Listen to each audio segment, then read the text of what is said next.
We start with a painfully 90s infomercial informing us that corporate conglomerate company Globotech has just been taken over by fancy pants new CEO called Gil Mars. And you can tell it's an older film because it still has adverts featuring nuclear families and happy white couples in it. No, he's got a point.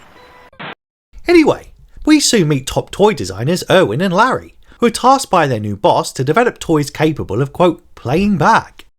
And before you can say, I bought my wife a few of those last year and it's the main reason we're now divorced and she lives off grid with a backpack full of AA batteries and a rather worrying obsession with vibrating silicon cylinders, the lads are given just 3 months to deliver something new and totally awesome what no one's ever seen before.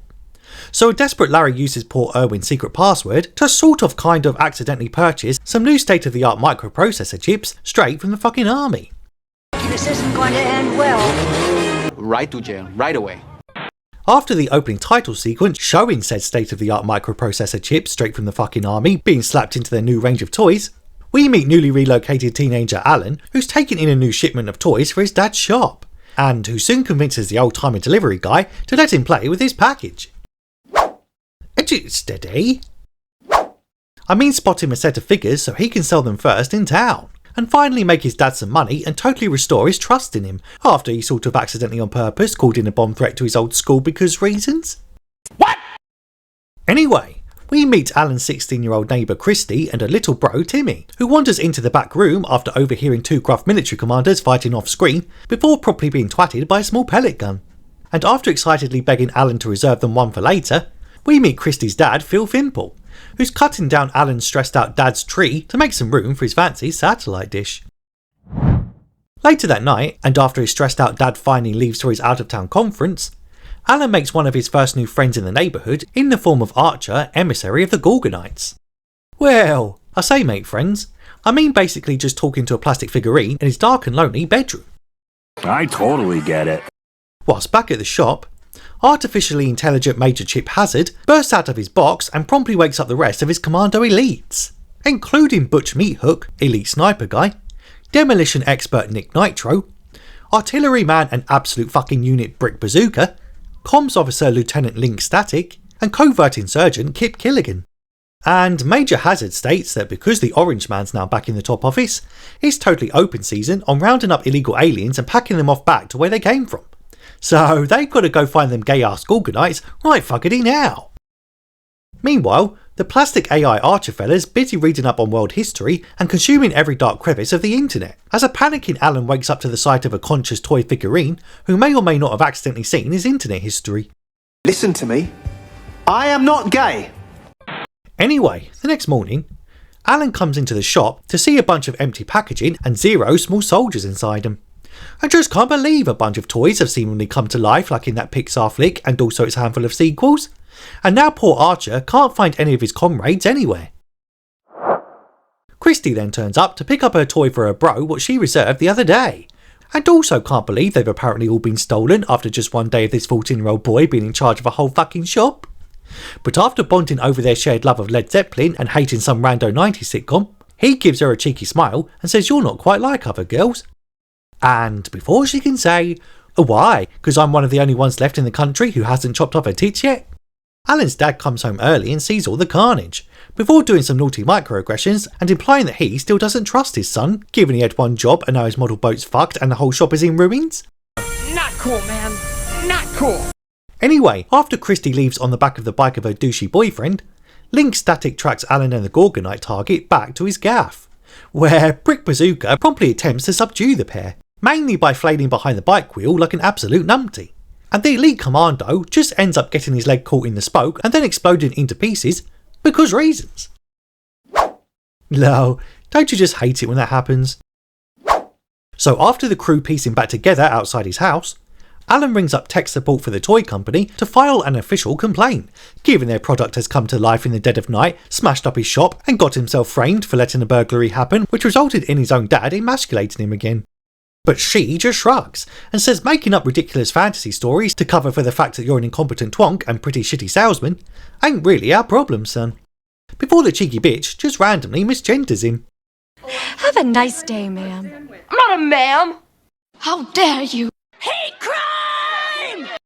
Elsewhere, A panicking Irwin shows Larry the phone recording of some kid complaining that a bunch of their brand new toys have become seriously defective after coming to life and trying to kill him whilst riding his bike. And Irwin just can't believe Larry accidentally used super secret military grade microprocessing munitions chips designed for the Department of Defense in the production line of their new toys.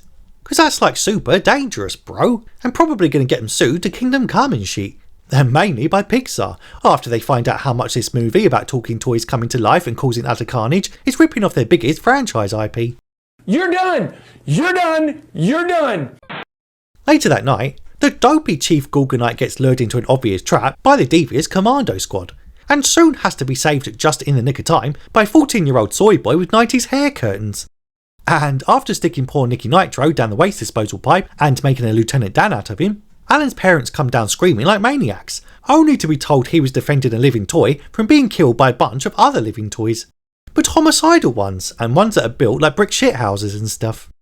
Naturally, his dad thinks he's a right nutter, banging on about talking plastic soldiers after having tried to blow up his 2 previous schools or some shit. So after leaving his new mate to be totally gaslit and thereby breaking down relations with his parents, Archer asks Alan to kindly dig around in a bunch of garbage to search for his Gorgon buddies, who may be potentially possibly hiding away in there like a bunch of cucks. And miraculously, they totally are, and we're soon introduced to his whole gang of cowardly buddies, including the one-eyed Ocular, the oddly and aggressively named Punch It and Scratch It, the slightly injured Troclacan, the hyperactive and highly annoying Insaniac, and the ugly British troll monster called Slamfist. And before you can say, Geezer must be from Salford, given he has 2 teeth and also looks inbred, Larry and Irwin speak to the inventor of the X1000 microchips, and this Ralph fella just can't believe the first use of his breakthrough technology of pure AI magic has been used to make 12-inch white supremacist figurines, hunt down strange-looking ethnic foreigners, and literally try to straight up lynch them in a small kitchen sink. What a fucking liberty! And after poor Nicholas Nitro succumbs to his wounds, the vengeful commando gang find a tool shed full of weapons and think Christmas has come early and shit. Whilst back at the house, Alan calls up his crush to totally thank her for her help the other day, and hilariously just ends up getting rejected when he tries to ask her out despite knowing she has a super cool boyfriend, and probably don't really fancy small simps who still plays around with kiddie toys. Whilst outside, said kiddie toys are listening in on their convo after having cunningly tapped their landlines, and soon form a plan to kidnap the girl what their enemy accomplice has a raging lob on for, and totally use her as leverage to finally get their hands on the stinking liberals. Whoops, I mean a bunch of grotesque looking freaks who keep complaining, whining and generally just making a mess of things. LOL! Meanwhile, the Gorgonites ask Alan to help find their homeland, the Isle of Gorgon, on the interwebs. But he just says that in his experience, the only thing you tend to find on that thing is wild conspiracy theories, dial-up rage and endless saucy pop-ups. Well, it is the 90s I suppose. And honestly, half the time you clicked search back in those days, you ended up grounded by your mum for accidentally discovering a site called Gorgons Gone Wild. Liberties! Anyway, after straight up drugging Christie's parents and tying up little Timmy in his own bedroom, the crew use a spare microchip inside the skull of the deceased Nicky Nitro to create an army of reinforcements in the shape of Christie's sexy doll collection. Nice. After her boyfriend drops her off for the night, Christie is soon confronted by a freakish slab of nightmares and also aggressive dolls with cerebral palsy, before being bum-rushed and overpowered somehow by a bunch of cosmetically altered plastic midgets. And no, I ain't talking about that tiny snooky bird off Jersey Shore. Luckily though, her boyfriend bursts in just in the nick of time, and also gets murked, promptly getting himself set on fire and leaving her to get deaded in her own gaff in his underpants. God, what a hero! They then send a videotape message stating he better give up those freaky twonks, or else his floozy's going to get her own microchip removed from deep inside her own noggin. Or some shit. So naturally, Alan straps the lead Gorgon fella to a fucking rocket and parachutes him inside his lover's gaff, thereby allowing him to unlock the doors so he can go save his teeny bae. And after smashing up her own room, worse than the time that I smashed up mine when mum said I can't get the new Pokemon game for Christmas, given she's broke as fuck and dad left us for some ginger tart in the pub, they're chased out back by the commando goons, where poor Alan soon gets pegged, but not in the fun way. Matron. And after a high-speed crash ends up toasting most of the baddies, sole survivor Major Chip Hazard ends up washing ashore at Toy World, and soon hatches a plan to force some reinforcements of his own. Oh shit, not good. Meanwhile, Everyone regroups at Christie's house, as Larry and Irwin drop by to totally apologise for accidentally unleashing an army of homicidal plastic nutjobs in their sleepy middle class neighbourhood, and inevitably dropping house prices by increasing the crime rates and harassing underage minors in their own bedrooms. That's what you get! That's what you fucking get, bitch! Irwin then has a chat with Archer and proudly states that he was the one what designed him. And naturally, he just can't believe God is a baldy specky bloke who's clearly an incel to boot. But before they can tell him to sod off already, the army of reinforced commandos cut the power and totally surround the house. So also naturally, the cowardly Phil Fimple goes full French tard and promptly waves the white flag. But after declaring that they'll show them no mercy, the toys get on with the first wave of the assault to the tune of the Spice Girls' Wannabe for some reason. Psychological warfare. The Marines did this against Noriega. I love this song! Shut the fuck up, you cunt! After the random sports bum literally bats back their attacks, the tech dweebs come up with a plan to fry the chips with an EMP blast, because they reckon that if they can turn on every electrical item in the house, then it might be enough to crispy fry the soulless soldiers if they can get the power back on, and also totally boost the effect by blowing up the innocent local transformers just chilling outside. Ooh, some shit. And after finally standing up for himself and telling his doubting daddy that he can actually do something for once in his life, lol, trust me bro, Alan heads out with his father to help enact the plan, before his dad gets nailed in the grass and ejaculated on with white material, but again not in the fun way. And having witnessed the boys' impressive show of courage, Archer inspires the rest of his cowardly mates to stop hiding about in cupboards and go outside and fucking fight for a change. Which they totally do, and soon end up being pretty good at it, to be fair.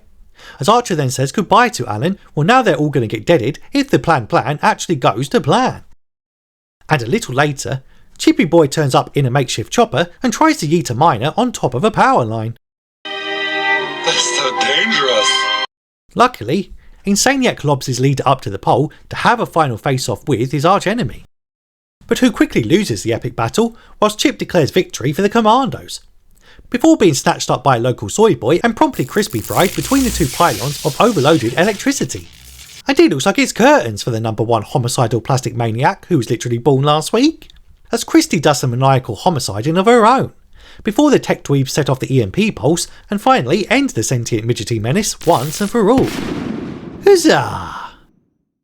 And we end with fancy new Globotech CEO Gil Mars doing the standard tech billionaire thing of handing out massive checks to solve all his problems, and promptly tells his two dopes to make a new set of toys and flog them to Tom Homan and the military boys to go take down the Mexican cartels or some shit.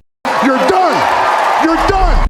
Whilst Alan finally shoots his shot and totally plants a smacker on his cute girly crush, and who's probably going to find himself a victim of the #MeToo brigade in a few years, well given he didn't ask her explicit consent and instead did a naughty sexual assault on a minor in broad daylight. No!